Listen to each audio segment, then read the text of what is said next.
My mom and I were watching a documentary yesterday, and it was so sad. Oh my word. I'm just going to try to briefly explain to you guys like the stories that were shown there. So the first was a guy who had been over 700 pounds. He was part of a show on TLC where they agreed to pay for him to get the gastric bypass if he was on their show, like because they wanted to show what it was like to live as a 700-pound person.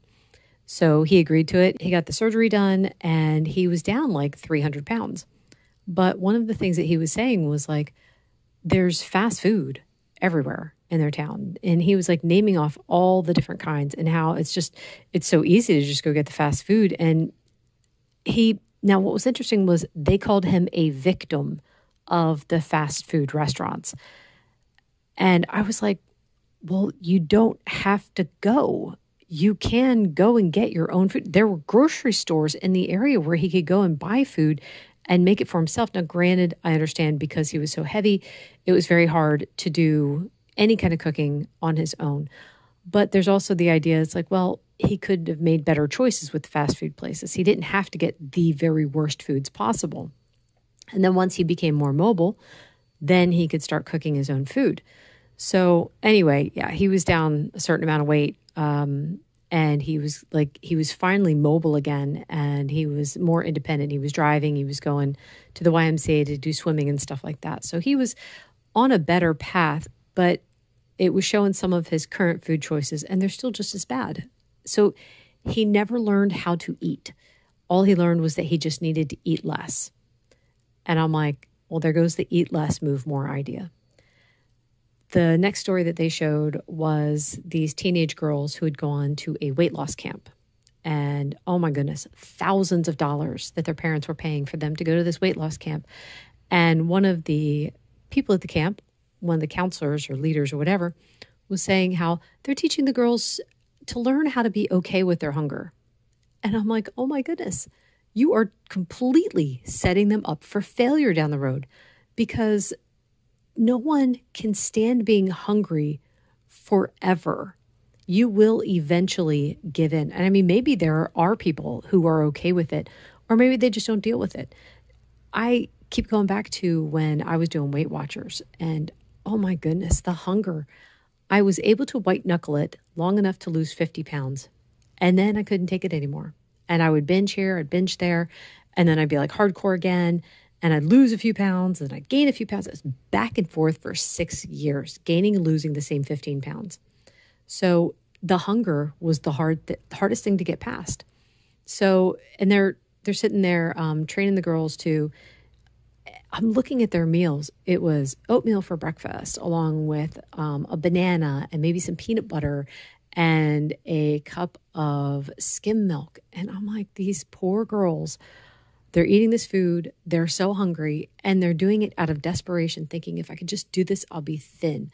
There's no idea about, well, the idea is this is the healthy diet, right? And they're having them exercise and stuff, but it's like, no, you're setting them up for type 2 diabetes and struggling with their weight for the rest of their life. Because when they go home, is their family going to be on board? Is their family going to be doing it with them? Because otherwise, the girls might struggle for a while, and then they're going to go right back to the way they ate before. Another story was a man who was getting gastric bypass, and he was just going into it. And his wife had had it done. She had lost like 70 pounds. She still had a ways to go, but he was really overweight. I think he was over 300 pounds, and he was ready to get it done. And the thing is, though, the doctor, again, was like, yeah, they need to learn how to eat less. And there it is again, eat less. It's like, well, that only works if you're eating the right foods. If you're eating the wrong foods, you're going to eat less and you're going to be hungry. And if you're eating the same foods as before the intervention, you're going to be right back in the same place in like 5 years, maybe not even that long. I don't know if I know anyone who's had gastric bypass that maintained their weight loss. Every single one of them gained it back. So the last story was following women in the body positivity movement. And I agree with like so many things that these women said, because they were saying heavy people are not ugly. They're not lazy. They're not unlovable. And I'm like, yes, preach it. I 100% agree. Because I was remembering myself when I was at my highest weight, when I was over 215 pounds. It's not that I was lazy, but dang, I was tired. And having all that extra weight, and you've got little kids running around, it's like you want to be able to keep up with them, but it's so hard.